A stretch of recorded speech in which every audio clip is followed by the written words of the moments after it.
सुप्रभातम। आप सभी लोगों का इस निरोगत्व के लिए जो इस वर्ग में हार्दिक स्वागत है। जैसे कि अब धीरे धीरे हमको योगाभ्यास की परिपाटी पता चल रही है कि योगाभ्यास किस तरह से किया जाता है। तो पहले ईश्वर प्रणिधान, तो चलिए फिर ईश्वर प्रणिधान के माध्यम से मन को शांत, प्रसन्न, एकाग्र कर लेते हैं। आंखें बंद कर लीजिए, खुले आवाज में दोहराएंगे ईश्वर प्रणिधान। मंगल मंगल नाम हरि हरि ओम। मंगल मंगल नाम हरि हरि ओम। पावन पावन नाम हरि हरि ओम। पावन पावन नाम हरि हरि ओम। मधुर मधुर नाम हरि हरि ओम।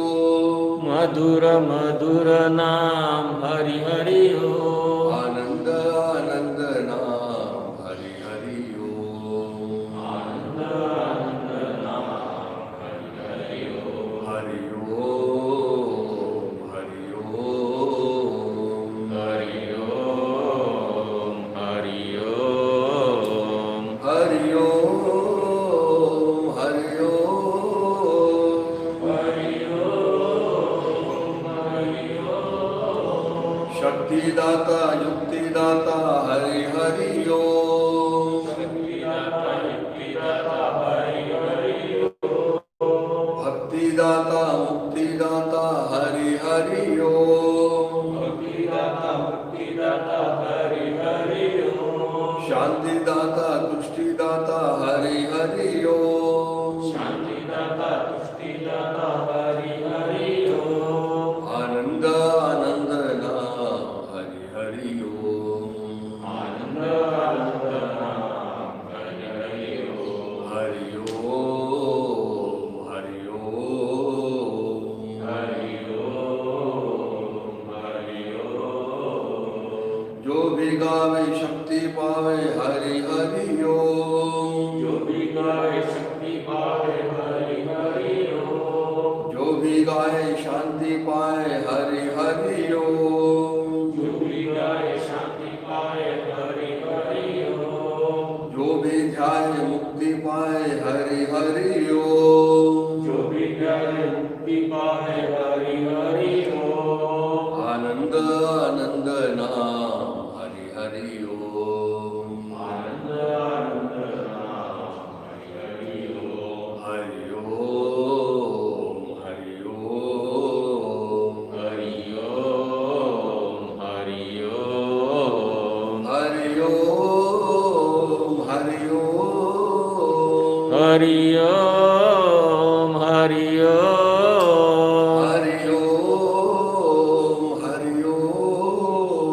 हरि ओम हरि ओम। हरि ओम हरि ओम। हरि ओम हरि ओम। फिर से बाहर अंदर की ओर झांकी जरा, कैसे प्रसन्नता, मंगलता उसका स्फुरण हो रहा है। क्योंकि योग तो पूजा के तौर पर किया जाने वाली चीज है, और इसलिए उसको लगने वाली सारी प्रक्रिया, यानी मुख्य रूप से संपूर्ण शरीर, मन, मस्तिष्क में सात्विकता का आविर्भाव, और फिर उसके साथ में ध्यान की प्रक्रिया, यानी उत्थित विवेकासन। तो चलिए तैयार हो जाए उत्थित विवेकासन की। एड़िया मिला ले, हाथ नमस्कार में ले लें और आंखें बंद कर लें। अब तो आंखें बंद करने में एक आनंद सी अनुभूति हो रही है कि उसकी अब आंखें बंद करने में भी एक प्रकार की सुख की अनुभूति होते हुए अपने आप से मुलाकात कर रहे हैं, अपने श्वास प्रश्वास को देख रहे हैं। सारा बाह्य जगत जो है उसको भुलाते हुए अंदर की ओर मुड़ रहे हैं, क्योंकि जो कुछ अंदर है वही तो बाहर है। तो चलिए फिर श्वास प्रश्वास की ओर देख रहे हैं, और देखते देखते प्रश्वास की ओर अधिक मन लगाते हुए प्रश्वास के साथ में शिथिलता, सहजता, तनाव मुक्तता का आविर्भाव संपूर्ण शरीर, मन, मस्तिष्क में होने दें। और ऐसा हो गया इस भाव के साथ में अवयव ध्यान। संपूर्ण मस्तिष्क याद कर लीजिए, अंदर बाहर से शिथिल छोड़ दीजिए। संपूर्ण कपाल, दोनों भौहें, भूमध्य याद कीजिए, शिथिल छोड़ दीजिए। दोनों आंखें, पलकें, दोनों कनपटें याद कीजिए, शिथिल छोड़ दीजिए। दोनों नथुने से अंदर की ओर जाते हुए जीवा के मूल तक देखिए और जीवा दंत पंक्तियां ओठों का अर्धगोलाकार स्पर्श देखिए। दोनों कानों को बाह्यता देखिए और अंदर की ओर जाते हुए गले तक उसकी अनुभूति लीजिए। दोनों गालों को अंदर बाहर से याद करिए, अंतर्बाह्य शिथिल छोड़िए। हनु से लेकर कनपट तक का हिस्सा देखते हुए संपूर्ण चेहरा शिथिल, गला कंठ के साथ, संपूर्ण गर्दन सारे स्नायु पुंजों के साथ में शिथिल, संपूर्ण रीढ़ गर्दन से लेकर पुट्ठे तक शिथिल, और फिर स्कंद वलय से कटिर वलय तक संपूर्ण पीठ का हिस्सा शिथिल, दोनों बगलों से दोनों कमर तक का हिस्सा शिथिल, दोनों हाथ कंधों से ढीले छोड़ते हुए दंड, कोहनिया, प्रकोष्ठ, हाथों के तलवे, तलवों का स्पर्श देखते हुए शिथिल, संपूर्ण सीना आड़े में, खड़े में, अंदर से बाहर से शिथिल, और फिर संपूर्ण पेट गोलाकार रूप में, नाभि के अगल बगल से अंतर्बाह्य शिथिल, नाभि गंधों को अधिक शिथिल छोड़ा है। दोनों पुट्ठे, दोनों जंघाएं, दोनों घुटने, पिंडलियां, टकने, एड़ियां, तलपाओं के दो उंगलियां, ऐसे सारे शरीर को सर से लेकर पैर तक देखा है। शरीर स्थिर, मन शांत और इसलिए प्रसन्नता की अनुभूति। और ऐसे प्रसन्न अवस्था में पूज्य बात गुरुमूर्ति श्री जनार्दन स्वामी महाराज इनके समाधि के सम्मुख पहुंच गए। मनी मन माथा टिका दिया, गुरु चरणों में संकल्प अर्पण कर रहे हैं कि हे स्वामी जी, जीवन में समाधान, सुख एवं निरोगी अवस्था प्राप्त होने के लिए यथाशक्ति क्यों न हो, किंतु निरंतर योगाभ्यास कर पाऊँ, ऐसी प्रेरणा तथा बल प्रदान कीजिए। मनी मन टिकाया, माथा मन में उठाया, मन की आंखें खोली है, समाधि स्थल के दर्शन कर रहे हैं। उस पर अंकित स्वामी जी का संदेश स्पष्ट रूप में दिखाई दे रहा है। समाधानाय सौख्याय निरोगत्वाय जीवने योग में वाभ्यसेत प्राज्ञा यथाशक्ति निरंतर। समाधि स्थल पर अंकित स्वामी जी के पदचिन्ह, अवतार स्वरूप शेषनाग की प्रतिकृति और स्वामी जी के पादांकुश नजर आ रहे हैं। चरण कमल, पद कमल, कर कमल, कटि कमल, रुद्र कमल और अंततुकत्वा मुख कमल भी दिखाई दे रहा है। तेजस्वी मुखमंडल, उन्नत भाल प्रदेश, माथे पर कुमकुम तिलक लगा हुआ, स्नेह पूर्ण और आश्वस्त नयन, वे स्मित वदन, गले में रुद्राक्ष और स्फटिक मालाएं विराजित, मोतियों जैसी शरीर कांति, उस पर गेरुए वस्त्र प्रदान किए हुए हैं। कमल दलवत पांव तथा खड़ाव पहने हुए ऐसी गुरुमूर्ति में आशीर्वाद प्रदान कर रही है कि हमारा सारा योगाभ्यास गुरु पूजा के तौर पर सफल होने जा रहा है। इसी समान गुरु स्वरूप खुले आवाज में सुस्वर, सुस्वर, सावकाश एक साथ। गुरुर् ब्रह्मा गुरुर्विष्णु गुरुर्देवो महेश्वरः गुरु साक्षात् परब्रह्म तस्मै श्री गुरवे नमः। कृष्णाय वासुदेवाय हरये परमात्मने प्रणतक्लेशनाशाय गोविन्दाय नमो नमः। गोविन्दाय नमो नमः। गोविन्दाय नमो नमः। फिर एक बार गुरुमूर्ति के गुण लगाया है, प्रसन्न वदना वरदस्ता, गुरुमूर्ति के आशीर्वाद प्राप्त हो गए। भाव के साथ में धीरे धीरे हाथ नीचे को छोड़ दीजिए, पैर में अंतर ले लीजिए, आंखें बंद रखें और शरीर संचालन के लिए तैयार हो जाए। जल्दी से शरीर संचालन कर लेते हैं। और शरीर संचालन हो क्रिया करने से पहले श्वास लेना है, रोकना है, मूल बंद लगाना है, गुरुद्वार और मूत्र मार्ग को संकोच करना है। चलिए, श्वास लो, रोको, मूल बंद लगाते हुए दाहिनी तरफ मरोड़िए।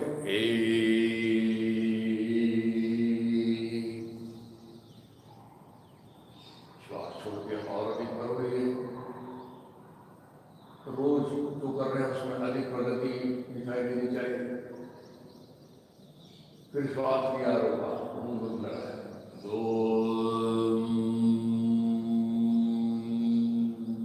श्वास छोड़ दिया। अब आपको पता है, इसलिए मैं बार बार नहीं कहूंगा कि आप श्वास लीजिए, रोकिए, मूल बंद लगाइए। क्रिया करने से पहले आप ले लीजिए। 3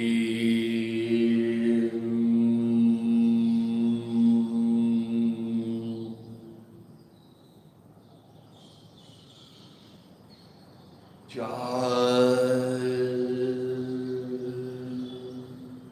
5 और 6 की क्रिया एक ही श्वास में है। 5 6 छोड़ दीजिए श्वास, खींच लीजिए शरीर, नया श्वास लीजिए, रोकिए, मुंह बंद लगाए दाहिनी तरफ। 7 छोड़ दीजिए। 8 9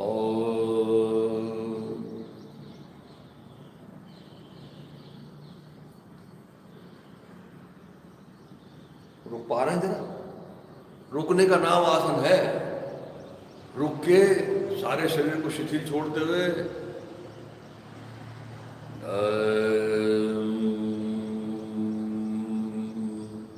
क्योंकि अब जो कुछ भी कर रहे हैं हम व्याख्या के अनुसार करने जा रहे हैं। पीछे क्या हो, प्यार जो भी स्थिति मिल गई उसमें रुकने की कोशिश कर रहे हैं। दंड कान से लगाया है, ढीला छोड़ दिया शरीर।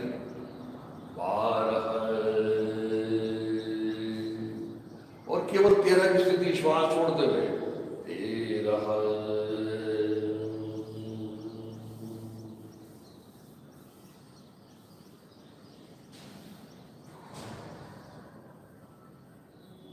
शरीर बिल्कुल ढीला छोड़ जा रहे थे या सबके हाथ लग रहे हैं, सबके पैर घुटने से सीधे हैं।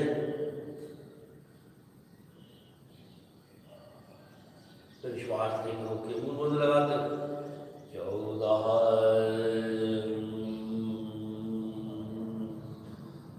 15 16 बहुत अच्छा। श्वास छोड़ दीजिए, धीरे से आंखें खोल लीजिए। पाद संचालन कर लेते हैं, आंखें खोल लीजिए, दोनों पैर मिला लीजिए, हाथ पीछे बांध लीजिए, पैरों की हलचल करेंगे। तो चलिए दाहिने पैर को सामने उठाएंगे, पीछे मत झुकिए, पेट को अंदर लीजिए। 2 पीछे क्या हो, 3 फैलाओ पैर अच्छा, लेकिन सामने मत झुकिए, घुटने से सीधा है पैर, अपने आप को देखते आना चाहिए। 4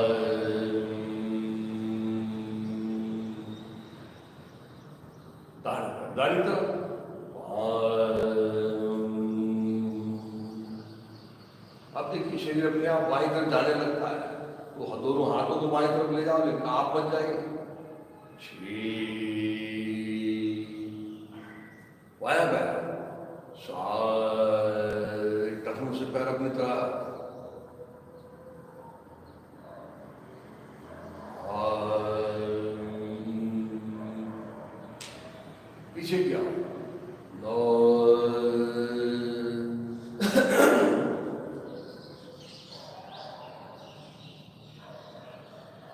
रुकते आना चाहिए। कितना गए हैं आप महत्वपूर्ण नहीं है, सही हो रहा है क्या, घुटने से पैर सीधा है क्या, टखने से बाहर फैला हुआ है क्या, सामने झुके नहीं है क्या।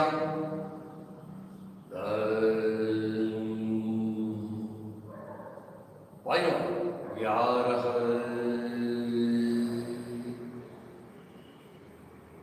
थोड़ा सा निकालिए, फिर थोड़ा सा उठाइए, फिर थोड़ा सा उठाइए और रुक जाइए। 12 और अब छलांग लगाएंगे, घुटने को बिल्कुल नहीं मोड़ेंगे और अच्छा आवाज आना चाहिए पैर का। चलिए दाहिना पैर सामने, बाएं पैर पीछे। 13 बाएं पैर सामने, दाहिना पैर पीछे। 14 दोनों पैर 15 दोनों पैर मिलते। 16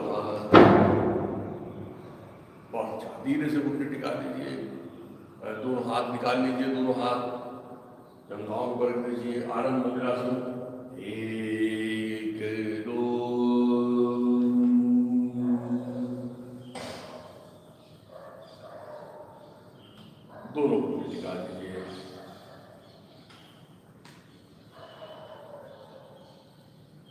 कल जो हमने 2 आसन सीखे थे उसको करेंगे। याद है कौन से आसन किए थे? सर्वांगासन और मत्स्यासन, ये 2 महत्वपूर्ण आसन में सीखे थे। और क्यों सर्वांगासन को आसनों का राजा कहा जाता है, इसको भी हमने देखा था। क्योंकि सारे शरीर मन बुद्धि का विकास इस आसन के ऊपर अवलंबित है। तो चलिए आ जाइए, धीरे से पीठ के बल आ जाइए, दोनों पैर मिला लीजिए, दोनों हाथ दंड कान से लगा लीजिए। सूचनाओं के साथ करने की कोशिश करेंगे। जैसे एक में तो जैसे हम दोनों पैर पवन मुक्तासन उठाते हैं वैसे 45 इंच में उठाना है। 2 में पैर ऊपर 90 डिग्री में लाते हुए हाथ को नीचे लाना है। और फिर 3 की प्रक्रिया महत्वपूर्ण है कि यहाँ हमारे पुट्ठे उठने चाहिए, कि दोनों हाथ को दबा के जंघा के जोड़ में मन लगाते हुए जंघा के जोड़ से उसको अंदर की ओर मोड़ने की कोशिश करना है। तो फिर कमर पीठ उठते चले आएंगे। और फिर जिनको नहीं आएगा उनको भी बताया था कि आगे पीछे डोलना है, पवन मुक्तासन में जैसे डोलते हैं। और फिर पैर जब सर की तरफ चले जाएंगे तो हाथ नीचे ले आएंगे। और फिर 4 में तो दोनों हाथ कमर के पास लगाते हुए सारा शरीर सीधा करना है। चलिए तैयार हो जाए, मूल बंद लगा लीजिए और श्वास भी ले लीजिए। श्वास लीजिए, रोकिए, मूल बंद लगाइए और दोनों पैर को उठा लीजिए 45 अंश। बहुत अच्छा। अब दोनों पैर को ऊपर लाएंगे, उसको हाथ नीचे ले आएंगे। 2, ये पैर ऊपर आते हुए हाथ नीचे चले गए, श्वास छोड़ दिया। अब यहां घुटने से पैर बिल्कुल सीधे रखो, टखने से पैर अपनी तरफ रखिए। हाथ जो नीचे ले गए उसका अच्छा दबाव देना है। और दबाव देके मूल बंद लगाते हुए पुट्ठों को उठाते हुए पैर सर की तरफ लाना है। 3, ये कमर उठ रही है, मन जोड़ में लगाया है जंघा के, और इसलिए धीरे धीरे धीरे धीरे उठते चले जा रहे हैं। और बिल्कुल जमीन से समानांतर कर लिया, इसको 135 डिग्री कहा जाता है। और फिर अब 4 में हाथ लगा देंगे कमर से और सारे शरीर को ऊपर सीधा करेंगे। 4, ये हाथ लगाए और ये पैर सीधे सीधे कर रहे हैं और पैरों को मानो ऊपर ऊपर खींच रहे हैं मूल बंद लगा के। और हाथों को नीचे नीचे खसका रहे हैं, कमर से अब नीचे चले गए। और अब वो सीने को ढकेल रहे हैं सामने सामने, ताकि ठुड्डी के पास उड़ जाए। केवल पैर का ऊपर हो जाना यानी सर्वांगासन नहीं है। सर्वांगासन तो जब होगा तब सीना ठुड्डी से गड़ेगा और सीधी रेखा बनेगी, गर्दन से लेके सीधी रेखा। तो फिर गर्दन, कमर, घुटने, टखने एक रेखा में, और एड़िया मिला के अंगूठों में फासला रख के दोनों पैर को फैलाना नहीं, अंदर ढीले छोड़ देना। सीना जब बढ़ेगा तभी तो गले में जो गल ग्रंथियां हैं, थायराइड, पैराथायराइड, उसके ऊपर उसका असर होता है। और आजकल तो हम देख रहे हैं थायराइड और पैराथायराइड से संबंधित कितनी बीमारियां बढ़ रही हैं। उसके स्त्राव में जरा सा भी गड़बड़ हो जाए तो हाइपोथायराइडिज्म या फिर हाइपोथायराइडिज्म हो जाता है। और फिर इसके अलग अलग पाए के ऊपर भी होता है, वेरिकोज वेन्स, वेरिकोसील। उसके बाद में हृदय के ऊपर, फेफड़ों के ऊपर। पुरुषों के लिए विशेष रूप से ये आसन महत्वपूर्ण है। ऐसे इसको रुकने की कोशिश करना है, क्योंकि गर्दन में, कंधे में कहीं भार नहीं, कोहनियों के ऊपर तोला है शरीर। अब इसमें और भी चीज की जाती है, लेकिन वो अभी हम नहीं देखेंगे, क्योंकि बाद में इसमें और जोड़ेंगे सोचिए। अभी धीरे से दोनों पैरों को सर की तरफ ले आना है, हाथ नीचे रख देना। दोनों पैर नीचे आ रहे हैं और ये हाथ नीचे रख दिया। ये हाथ का उपयोग कंट्रोल के लिए करना है। और अब पुट्ठे टिकाना है 6 में, तो बिना गर्दन उठे हुए पुट्ठे टिकाने की कोशिश करना है। 6, ये धीरे धीरे आ रहे हैं नीचे, मानो रीढ़ के एक हड्डी टिकाते हुए आ रहे हैं, गर्दन नहीं उठ रही है। और फिर साथ में दोनों पैर 45 अंश पे ले लेंगे, दोनों हाथ ऊपर ले लेंगे। 7, आ गए तो लगा दीजिए ब्रेक वहां पर मूल बंद का। और धीरे से नीचे की ओर।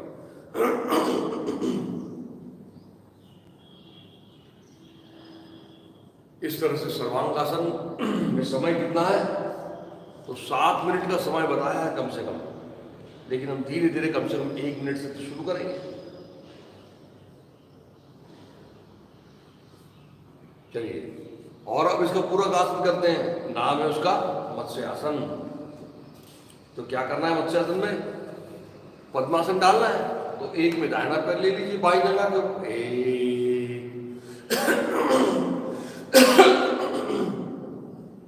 दो में बायां पैर ले लीजिए, 2। अब जिनको पद्मासन आता है वो उनके लिए अच्छी बात है, नहीं आता है तो वो कोई चिंता करने की आवश्यकता नहीं, सादी पालती डाल देंगे। 3 में दोनों हाथ ऊपर उठाएंगे, कोहनी से मोड़ेंगे, कंधे के पास लाएंगे, 3। और फिर दोनों कोहनियों को अंदर की ओर ले लिया। अब दोनों हाथों को दबाना है, सीने को ऊपर उठाना है, गर्दन को पीछे डालना है, हाथ को नीचे ले जाते हुए जिन्होंने पद्मासन डाला है वो पोंचों को पकड़ के कोहनी गाड़ने की कोशिश करेंगे। जिन्होंने सादी पालती डाली है वो नीचे से जंघा को पकड़ के कोहनी को गाड़ेंगे। क्या ये दबाया हाथ, ये सीना उठाया, ये गर्दन पीछे डाली, ये हाथ नीचे ले गए, पकड़े हैं पोंचों को जिन्होंने पद्मासन डाला है, और उसको गाड़ रहे हैं कोहनी को। कोहनी का गड़ना बहुत जरूरी है। आपने पकड़ लिया और हाथ सीधे रह के कोहनी से नहीं चलेगा, ऐसा नहीं जम रहा है तो नीचे से जंघा से पकड़ लो और पकड़ के उठाओ सीने को अच्छा ऊपर, कोहनी को गाड़ के। और अब गर्दन तो डाल दी पीछे, तो अब जरा आंखें खोल के जरा देखो कि जहां जमीन और दीवार मिल रही है वहां देखने की कोशिश करो, और अगर वो दिख गया तो अपने आप एक गर्दन में लॉक लग जाता है, और फिर आंखें बंद कर लीजिए। अब सारा भार कोहनियों पे गर्दन में नहीं है, फिर से देख लीजिए, लेकिन गर्दन में भी उसका असर हो रहा है, गल ग्रंथियों के ऊपर, और फिर मुख्य रूप से मस्तिष्क में हो रहा है। और इसलिए बहुत से लोगों की विस्मरण की तक जो व्याधियां रहती है उसमें दूर होता है, मस्तिष्क सशक्त होता है, फेफड़े, रीढ़, कहाँ नहीं परिणाम होता है, पेट के ऊपर, और फिर मुख्य रूप से एड्रिनल ग्लैंड्स के ऊपर भी इसका असर होता है। ऐसा बड़ा सुंदर अपने आप में ये परिपूर्ण और अलग आसन है ये, लेकिन हम चूंकि अभी आधुनिक युग में सर्वांगासन करते हुए कहीं हमको तकलीफ न हो जाए इसलिए इसको करना है, क्योंकि सर्वांगासन में जहां जहां तनाव दबाव आया था बिल्कुल उसके विपरीत तनाव दबाव इसमें आ रहा है। और फिर धीरे से दोनों हाथ छोड़िए, कंधे के पास लाइए, उसका उपयोग करते हुए गर्दन सीधी करिए, 6 दोनों हाथ सीधे कर लीजिए, 7 ऊपर का पैर, 8 दूसरा पैर। फिर से बात है कि ये दाहिने पैर से किया है तो बाएं पैर से भी करना है, तो ये बाएं पैर से आपके लिए गृह पाठ है, होमवर्क है आपके लिए। ये वर्ग हो जाने के बाद में आपको करना है, क्योंकि अभी आज दूसरा आसन भी सीखना है हमको। तो धीरे से बाईं करवट लेके उठ के बैठ जाओ, आज पेट के बल नया आसन सीखने जा रहे हैं। अभी तक पेट के बल हमने भुजंगासन और शल्वासन सीखा है, आज हम धनुरासन सीखने जा रहे हैं, अर्ध धनुरासन, धनुरासन। ये भी बड़ा सुंदर आसन है, देखिए कैसे करते हैं। क्या करना है, अब बाएं पैर को मोड़ना है घुटने से, और दाहिने हाथ को पीछे ले जाते हुए दाहिने हाथ से बाएं पैर की पांचों को उंगलियों को पकड़ना है बिना कपाल उठाए। ये बायां पैर उठा रहे हैं, मोड़ रहे हैं, और दाहिने हाथ से इसको पकड़ा है पांचों को, वो पीछे मुड़ के देखने की आवश्यकता नहीं। और फिर अब देखिए क्या करना है, सबसे जरूरी चीज समझ लीजिए कि अब जंघा को अच्छा उठाना है, बाएं पैर की जंघा को। तो देखिए उठा रहे हैं, उठाइए, ये जंघा को उठा रहे हैं, और मानो पैर को खोल रहे हैं, पैर को पुट्ठों की तरफ दबाना नहीं है। देखिए दिखा दीजिए, ये इसको ऐसा नीचे दबा दिखा, और नहीं, हाँ, ये ऐसा दबाना नहीं है, इसको पैर को खोलना है, कोहनी और सीधी सीधी होते चली जाए, और फिर धीरे से गर्दन भी उठा लेना है। 2, ये गर्दन भी आ रही है, ये ऊपर, दोनों तरफ से ऊपर आ रहे हैं, और अब सारा का सारा भार नाभि के ऊपर रखा हुआ है। अब ये करते करते हम ऐसे टिल्ट भी हो सकते हैं, दिखा दीजिए, या ऐसा हो सकते हैं, या उधर साइड में जा सकते हैं, या ऐसा हो सकते हैं। ऐसा नहीं होना, सारा भार तो नाभि के ऊपर रहेगा, लेकिन पूरा शरीर ऊपर की ओर तान रहा है। फिर धीरे से 3 में पहले कपाल लगाएंगे, फिर जंघा लगाएंगे। 3, ये कपाल पहले लगाया, फिर जंघा लगाएंगे। उठाते वक्त पहले जंघा उठाई थी, 4 हाथ और पैर सीधे कर लिए। इसी तरह से बाएं हाथ से दाहिने पैर को पकड़ना, दिखा दीजिए, ये दाहिना पैर उठाया, एक मोड़ा, दाहिने हाथ बाएं हाथ से पकड़ा, 5 उंगलियों को पकड़ना है। देखिए यहां भी गड़बड़ करते हैं कभी कभी लोग, टखने को पकड़ते हैं, ये ऐसा पकड़ लें, नहीं, वो बिल्कुल गलत है। ये पहुंचों को पकड़ना है, 5 उंगलियों को, और फिर जंघा को उठाना है। ये उठा रहे हैं, उठा रहे हैं, उठा रहे हैं, ये देखिए उठा रहे हैं, पैर को खोल रहे हैं, अनफोल्ड कर रहे हैं, और फिर गर्दन उठा रहे हैं। और देखिए इसका असर देखिए, बाएं हाथ के कंधे में, कोहनी में, कलाई में, बाएं पैर, दाहिने पैर के जंघा के जोड़ में, घुटने में, टखने में, पीठ में, सारे जोड़ों को मजबूत बनाना और ताकतवर बनाना, मुख्य रूप से पेट पतला करना, नाभि को शुद्ध करना।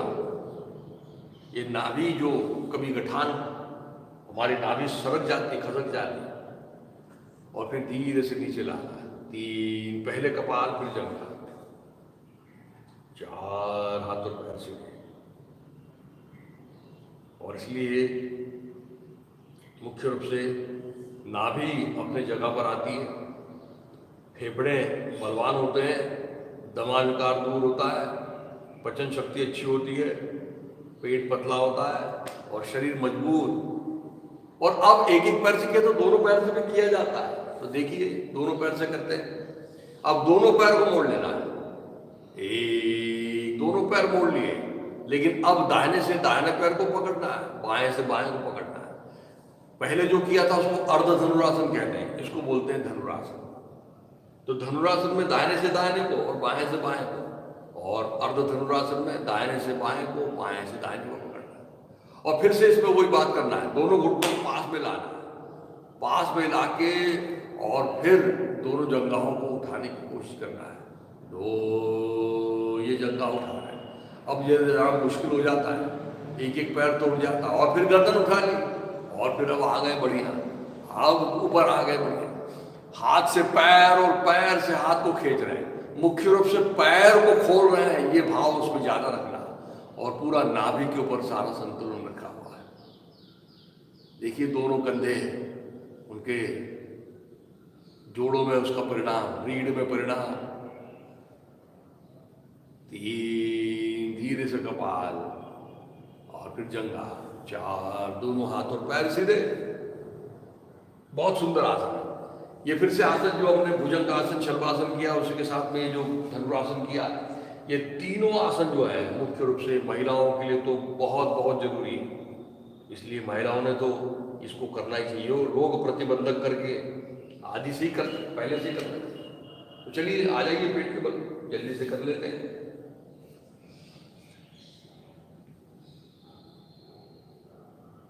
सभी प्रकार की जो चर्बी है, पेट पतला होता है। तो चलिए सो गए तो पैर की उंगलियां सुला दीजिए, एड़ियां मिला लीजिए, और अब बाएं पैर मोड़िए, एक, और दाहिने हाथ से पकड़िए बाएं पैर की 5 उंगलियां, क्योंकि 5 उंगलियों में जो अंगूठा है ना, ये अंगूठे का संबंध नाभि से है। और अब उठाइए जरा पैर को ऊपर, 2, जंघा को उठाइए ऊपर और खोलते जाओ ऊपर, और फिर गर्दन उठा लो, 2, आ गए ऊपर, ऐसा, बहुत अच्छा। और अब नाभि के ऊपर संतुलन करो, और देखिए जरा कहां कहां उसका असर हो रहा है। अंदर की ओर जरा झांकने की कोशिश करिए।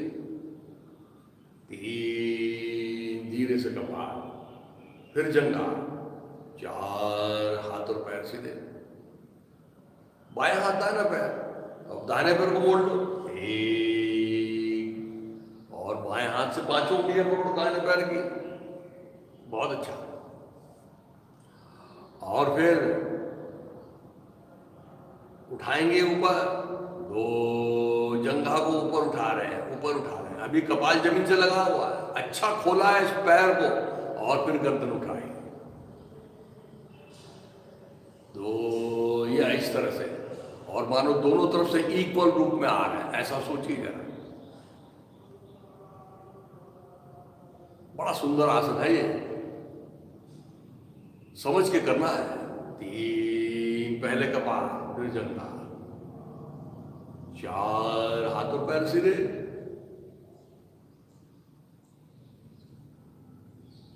और फिर अब दोनों हाथ दोनों पैर, तो अब दोनों पैरों को मोड़ लीजिए, एक, दोनों पैरों को मोड़ लीजिए, लेकिन पकड़ो अब दाहिने हाथ से दाहिने पैर की 5 उंगलियां, बाएं हाथ से बाएं पैर की 5 उंगलियां पकड़ लिए अच्छी तरह से। दोनों घुटने पास में लाओ, नजदीक लाओ, और फिर नजदीक लाते हुए जरा उठाने की कोशिश करो।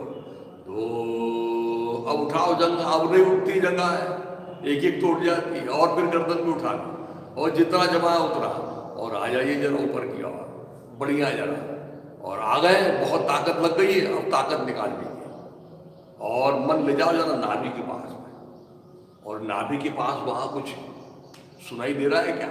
स्पंदन, ठक ठक ठक ठक, सुनिए उसको जरा।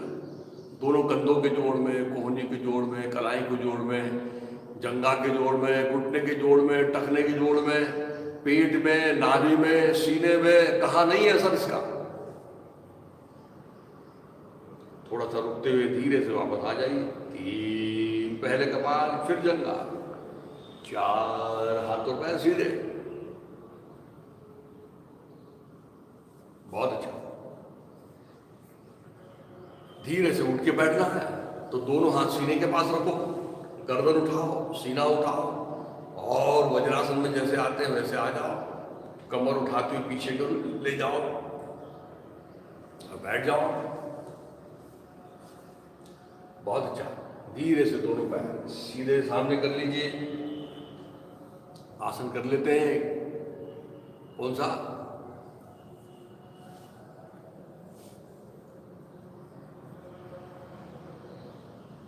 गोमुखासन कर लेते हैं। कल भी हमने किया था गोमुखासन, कल हमने दाहिने पैर से किया था, कल एक ही पैर से किया था, आज बाएं पैर से करते हैं। आज बायां पैर लीजिए, दाहिने पैर के जंघा के नीचे से, एक बायां पैर दाहिने पैर के नीचे से। अब पहले बायां पैर लिया है,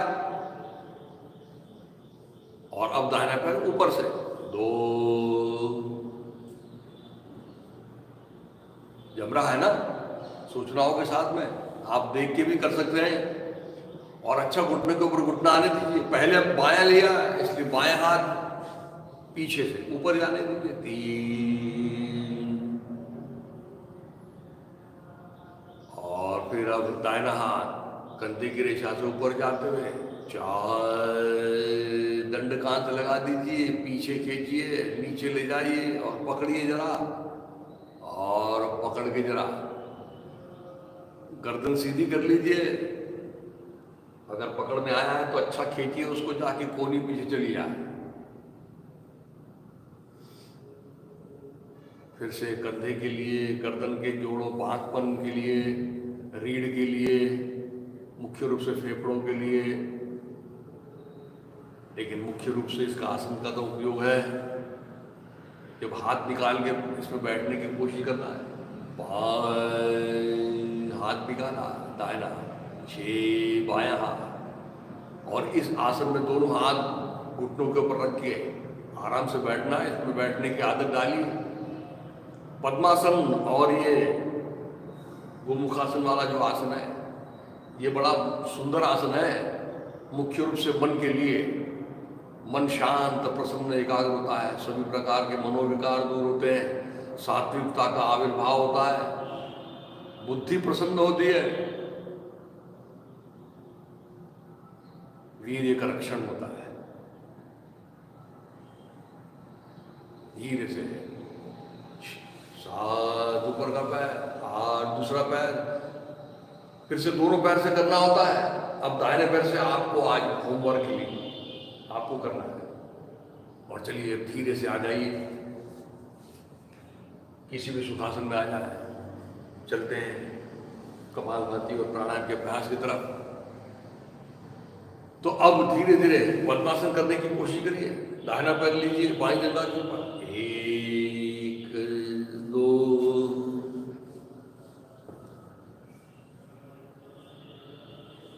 3 में सीने को जरा ऊपर उठाइए, 3, ठुड्डी थोड़ी कंठ की तरफ कर लीजिए, और 4, दोनों हाथ कोहनियां मोड़ते हुए ध्यान मुद्रा में। ये पद्मासन है, और यहाँ पे दोनों भवों के बीच में भी देखा जा सकता है, या फिर नाक का जो छोर है हमारा, उस नाक के छोर को भी देखा जा सकता है। लेकिन अभी हम कपालभाति करने जा रहे हैं, तो दोनों हाथ से दोनों घुटनों को पकड़ लीजिए और फिर कपालभाति अच्छी तरह होने दीजिए। कपालभाति बड़ा महत्वपूर्ण है। ये सारे शरीर और मन दोनों को एक साथ शुद्ध करने की ताकत इस शुद्ध क्रिया है। चलिए कपालभाति प्रारंभ करें।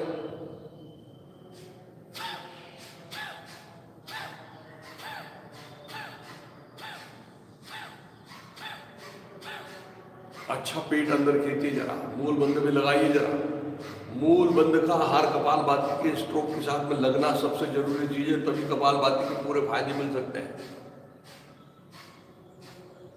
और फिर नाक ढीला छोड़ेंगे तो फिर आवाज आएगी लंग्स की। सारे शरीर के ऊपर एक कांति, एक आभा कपालभाति से प्राप्त होती है। अन्न का पचन अच्छा होता है, सारे शरीर में लचीलापन आता है। और देखिए आखिरी का स्ट्रोक लगाते हुए फिर मन शांत हो रहा है। और इसलिए प्राणायाम के पहले ये सबसे जरूरी चीज है कि मन का शांत होना, इसलिए कपालभाति प्राणायाम के पहले करना जरूरी है। और कल हमने प्राणायाम का अभ्यास प्रारंभ किया था, और क्या देखा था प्राणायाम के अभ्यास में हमने कि वैसे तो श्वास 2 सेकंड में लेते हैं, 2 सेकंड में छोड़ते हैं, उसको हमने जरा लंबा कर दिया। क्योंकि पतंजलि मुनि कहते हैं तस्मिन् सति श्वास प्रश्वास योर गति विच्छेदः प्राणायाम।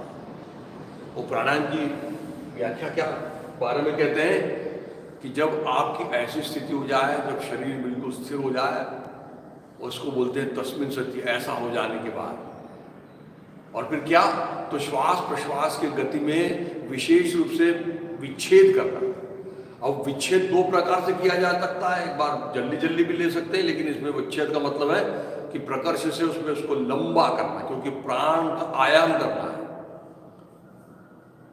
और इसका क्या, क्यों ऐसा करना है हम देखेंगे आगे में, इसका परिणाम क्या हो जाता है। और ये ऐसा करने की आवश्यकता क्या है कि जो श्वास आते रहता है जाते रहता है, उसके साथ में ऐसे छेड़खानी क्यों कर रहे हैं, उसको लंबा कर रहे हैं, उसको ऐसा कर रहे हैं, उसमें विच्छेद कर रहे हैं। तो इसका कारण ऐसा है कि हमारे ऋषि मुनियों ने जाना कि हमारी सारी तकलीफें जो है हमारी मन की है, लेकिन मन को पकड़ा कैसे जाए। मन तो चंचल है, लेकिन उसको पकड़ने का एक ही रास्ता है, क्योंकि मन का सीधा संबंध हमारे श्वास प्रश्वास है। और इसलिए उचित विवेकासन की श्वास प्रश्वास को देखने के लिए कहते हैं। क्यों? क्योंकि हमारे मन में जो कुछ भी भाव भावनाओं के उद्रेक होते रहते हैं, कभी प्यार की भावना है, कभी दुष्टता की भावना है, कभी गुस्सा है, जो कुछ भी है, जितने भी उद्रेक है भावनाओं के, उसका सीधा संबंध हमारे श्वास प्रश्वास से होता है। जैसे अभी आपको अगर गुस्सा आ रहा है तो आपकी श्वास प्रश्वास बदल जाएगी। आपको गुस्सा आ रहा है, आप व्यक्त नहीं कर पा रहे हैं, आपकी श्वास प्रश्वास की गति अलग हो जाएगी। आप खुश हो, आपकी श्वास प्रश्वास की गति अलग हो जाएगी। तो इसलिए मन को जानने का सर्वश्रेष्ठ उपाय क्या है, तो अपने श्वास की तरफ आ जाए। तो इसलिए प्राणायाम श्वास से संबंधित है। और तो चलिए कल जो हमने किया था उसको करने की कोशिश करेंगे। बाएं हाथ की ध्यान मुद्रा बना ले, दाहिने हाथ की प्राणायाम की मुद्रा, ये भी सबसे जरूरी चीज है। केवल अंगूठे से ऊपर नीचे करना ऐसा नहीं है। तो ये उंगली अंदर की ओर लेने के बाद अंगूठे जो है उससे दाहिना नथुना ही बंद होगा, और दोनों अनामिका और करांगुली से बायां नथुना ही बंद होगा। तभी उपयोग हो पाएगा। दाहिने से लिया, बाएं से छोड़ा, बाएं से लिया, दाहिने से छोड़ा, ऐसा किया जा सकता। कल हमने देखा कि दाहिने से लिया, दाहिने से छोड़ा, बाएं से लिया, बाएं से छोड़ा, फिर दाहिने से लिया, बाएं से, और बाएं से लिया, दाहिने से छोड़ा। आज फिर से उसको करते हैं ताकि उसमें थोड़ा सा अभ्यस्त हो जाए, फिर आगे की ओर चलते हैं। तो फिर से आप बाएं को बंद कर दीजिए और आज हम दाहिने से लेंगे और बाएं से छोड़ेंगे। तो चलिए गुरु का स्मरण कर लेते हैं, गुरु प्रतिष्ठ मार्गिना, और फिर चलिए दाहिने से एक मंत्र में, यानी 4 सेकंड में ले रहे हैं। जो 2 सेकंड में ले रहे हैं उसकी जगह 4 सेकंड और 4 सेकंड में छोड़ना है। तो चलिए दाहिने से श्वास लीजिए। श्री राम, जय राम, जय जय राम। दाहिने को बंद करते हो, बाएं को खोलिए। श्री राम, जय राम, जय जय राम। फिर से बाएं को बंद कर दीजिए, दाहिने से लीजिए। श्री राम, जय राम, जय जय राम। बाएं से छोड़ो। श्री राम, जय राम, जय जय राम। दाहिने से लीजिए। श्री राम, जय राम, जय जय राम। बाएं से छोड़िए। श्री राम, जय राम, जय जय राम। दाहिने से लीजिए। श्री राम, जय राम, जय जय राम। बाएं से छोड़िए। श्री राम, जय राम, जय जय राम। फिर से याद रखना है कि 2 सेकंड में भी हम लेते हैं कितनी, आधा लीटर हवा। तो ये 4 सेकंड में भी हमको लेना आधा लीटर ही है। केवल हम क्वालिटी बदल रहे हैं, क्वांटिटी उतनी रख रहे हैं। यानी जो काम 2 सेकंड में होता था उसको हम लंबा कर रहे हैं, तो धीरे धीरे कर रहे हैं। याद रखना है। अब बाएं को बंद कर, दाहिने को बंद कर दीजिए। बाएं से लेंगे, दाहिने से छोड़ेंगे। अब प्राणायाम की भाषा में लेने को पूरक कहते हैं और छोड़ने को परिचय कहते हैं। तो चलिए बाएं से पूरक। श्री राम, जय राम, जय राम। दाहिने से रेचक। श्री राम, जय राम, जय राम। बाएं से लीजिए। श्री राम, जय राम, जय राम। दाहिने से छोड़िए। श्री राम, जय राम, जय राम। बाएं से लीजिए। श्री राम, जय राम, जय राम। दाहिने से छोड़िए। श्री राम, जय राम, जय राम। अब एक और पद्धति से किया जा सकता है। कैसे? दाहिने से लेना, बाएं से छोड़ना, फिर बाएं से लेना, दाहिने से छोड़ना। जिस नथुने से छोड़ा उसी से फिर से ले लेना। तो चलिए इसको भी कर लेते हैं। बाएं को बंद कर दीजिए, दाहिने से लेंगे तो लीजिए। श्री राम, जय राम, जय राम। बाएं से छोड़िए। श्री राम, जय राम, जय राम। अब बाएं से लीजिए। श्री राम, जय राम, जय राम। दाहिने से छोड़िए। श्री राम, जय राम, जय राम। अब दाहिने से लीजिए। श्री राम, जय राम, जय राम। बाएं से छोड़िए। श्री राम, जय राम, जय राम। बाएं से लीजिए। श्री राम, जय राम, जय राम। दाहिने से छोड़िए। श्री राम, जय राम, जय राम। इस तरह से ये 5 पद्धति से किया जाता है। दाहिने से लिया, दाहिने से छोड़ा, बाएं से लिया, बाएं से छोड़ा, दाहिने से लिया, बाएं से छोड़ा, बाएं से लिया, दाहिने से छोड़ा, और फिर दाहिने से लिया, बाएं से छोड़ा, बाएं से लिया। तो ये 5 प्रकारों को कहते हैं अनुलोम विलोम प्राणायाम या नाड़ी शोधन प्राणायाम, ऐसा कहते हैं। अनुलोम विलोम यानी अंदर हमारे नासापुटों में जो बाल होते हैं उनको बोलते हैं लोम। तो एक बार लोम की दिशा के अनुसार लेते हैं, इसलिए अनुलोम, और उसके विरुद्ध दिशा से लेते हैं, इसलिए विलोम, ऐसा कहते हैं। इसको और कल जाके हम देखेंगे, जानेंगे। लेकिन अभी तैयार हो जाते हैं ओंकार के लिए। ओनिया कमर से लगा दें, रीढ़ सीधी रखें, चेहरा प्रसन्न रखें और खुले आवाज में ओंकार प्रारंभ करें।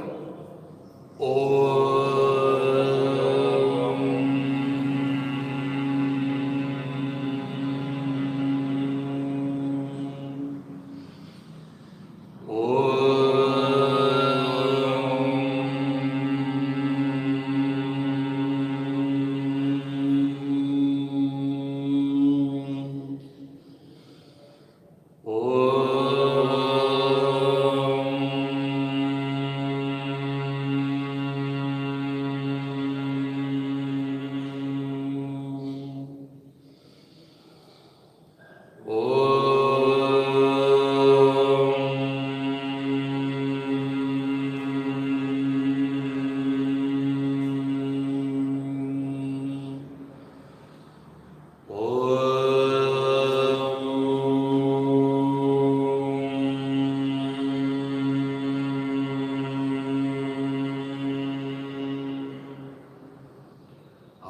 ओम। फिर से मन दोनों भवों के बीच में लगा दें। ओंकार करने आप बंद कर जरूर कर दिया है, लेकिन फिर भी एक अंदर ओंकार चल रहा है। उसके कंपन, उसके वाइब्रेशंस संपूर्ण मस्तिष्क में अनुभव में आ रहा है। लेकिन उस वाइब्रेशन के कारण एक आनंद की अनुभूति, एक सुख की अनुभूति हो रही है। मन शांत भी हो रहा है, प्रसन्न भी हो रहा है।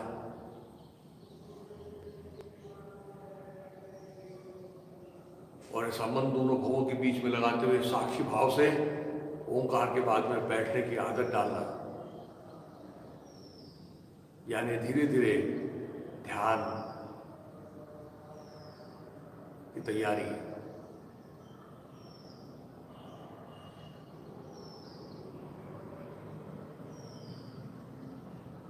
और फिर धीरे धीरे देह बांध लेते हुए, आंखें खोलते हुए तैयार हो जाए प्रार्थना के लिए।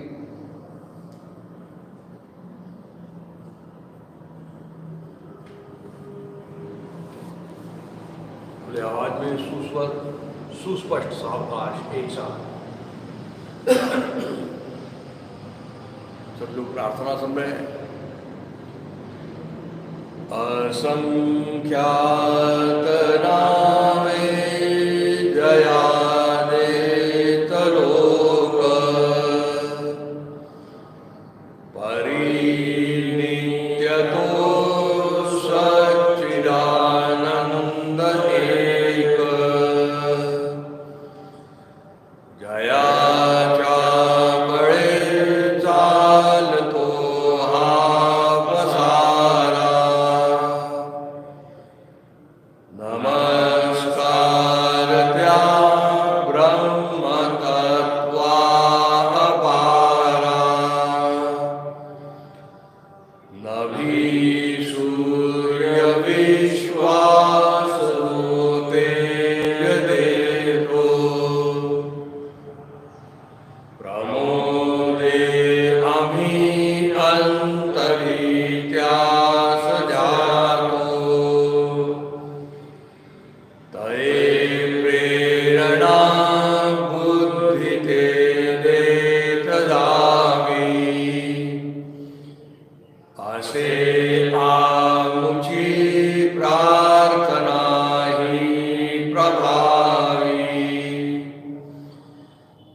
धीरे से एकदम बैठ जाए। माथा सामने टिका दे।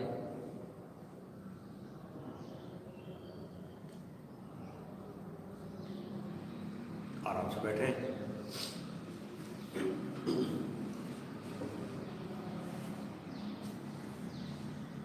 आज हमने धनुरासन नाम का आसन सीखने की कोशिश की। अर्ध धनुरासन, धनुरासन।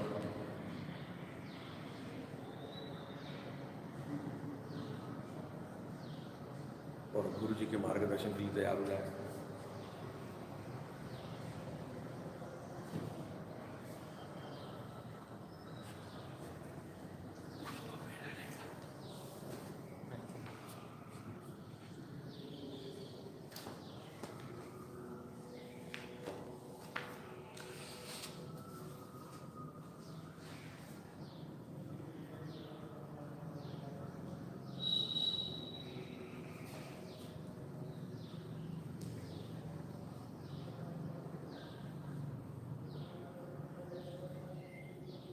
नमस्कार। तो कल हमारा जन्म था सर्वांगासन। थोड़े में बताएं उसका महत्व। एक वैशिष्ट्य याद रखना।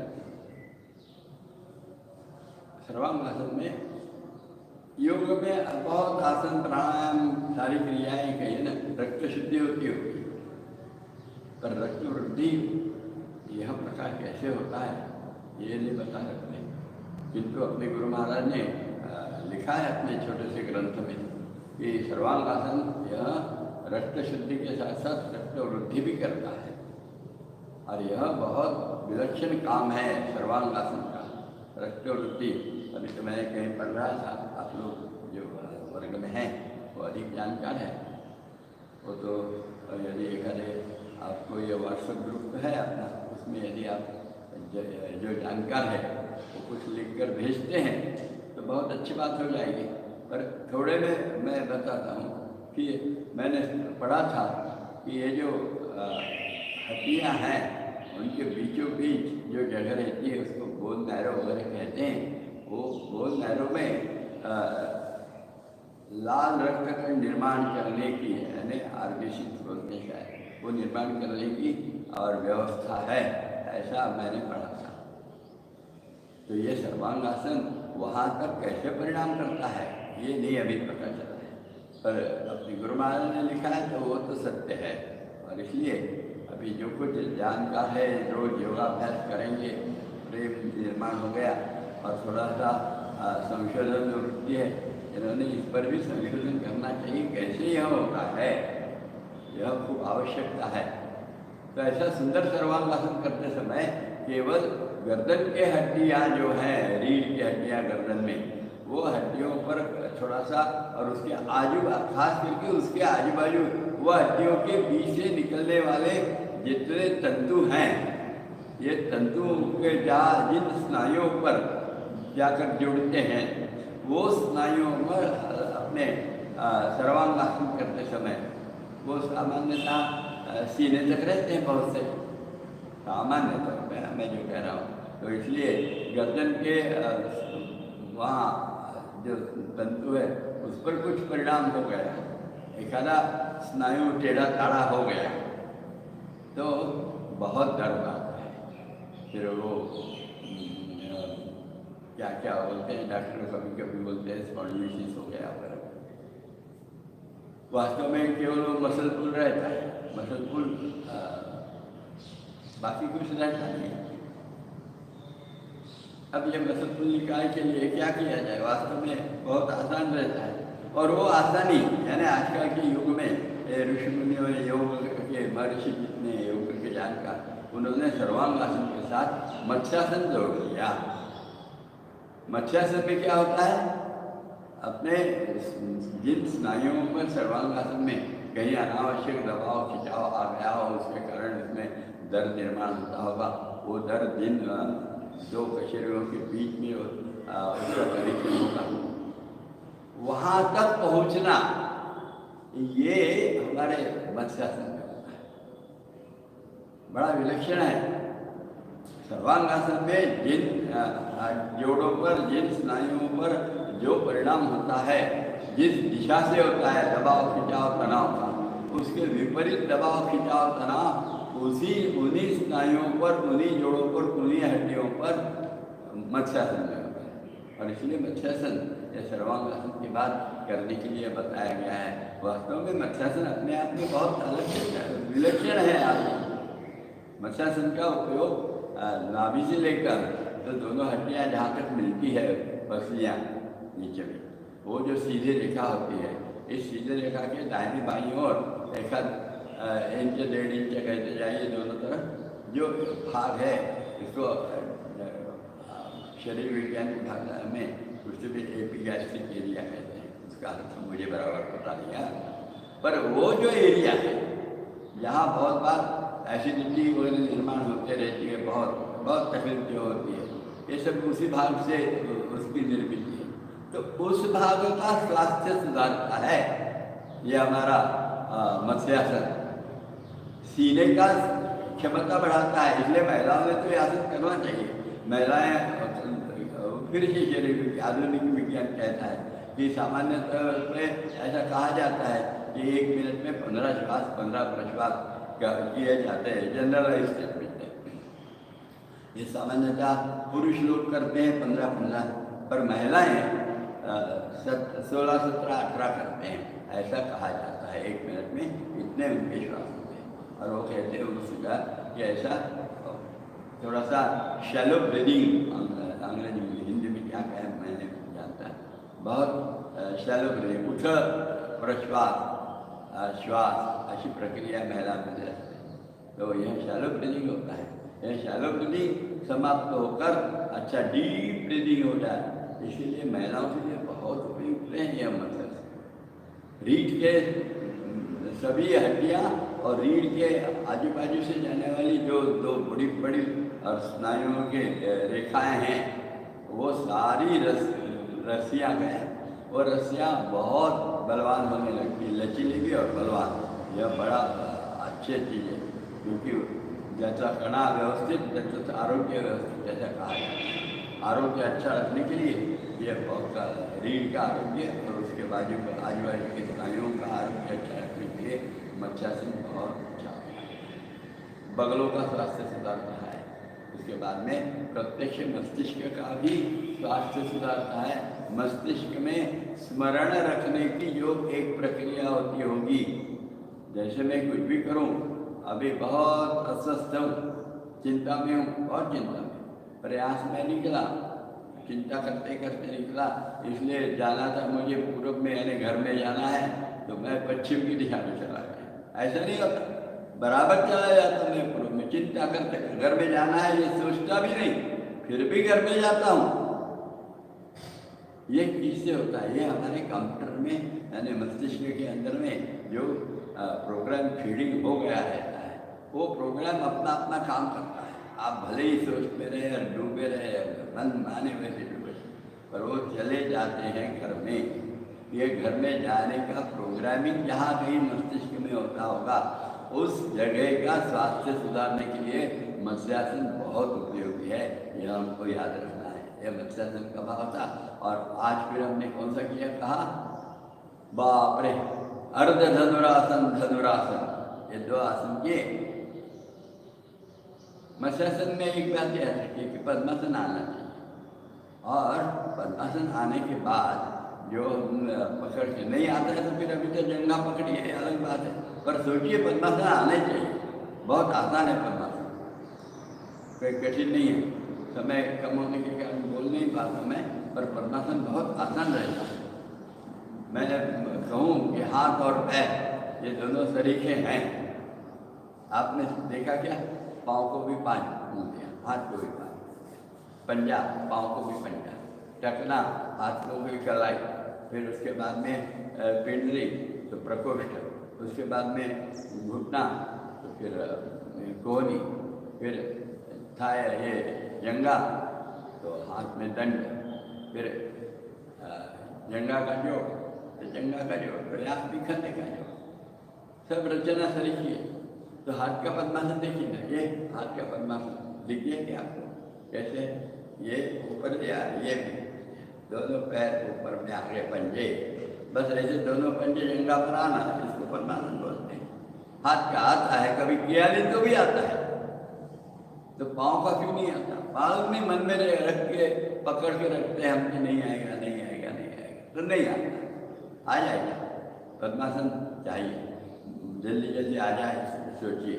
और मत्स्यासन में पद्मासन करेंगे, फिर हाथ रखेंगे और फिर सर अंदर डालेंगे, कंधे उठाएंगे और जाके दोनों पाँव के पौछे पकड़ कर खींच कर कोहनियाँ काटते हैं। अरे वजन कोहनियों पे भी लेना है, सर पे नहीं लेना, क्योंकि सर तो खूब अंदर डालना है और सर का बिल्कुल तालू के ऊपर का भाग, इधर का भाग, ये जमीन को लगाने का प्रयास करना है।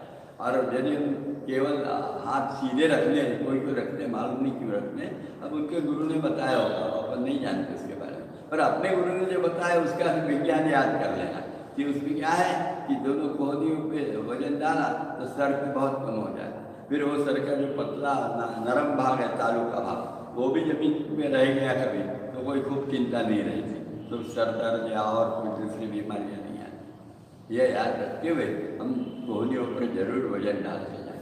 और फिर आज का हो गया समय समाप्त। धनुरासन तो अर्धा भी नहीं बोल पा रहे, अर्ध धनुरासन नहीं और धनुरासन नहीं, कर लेंगे, आज यही रुक जाएंगे। नमस्कार।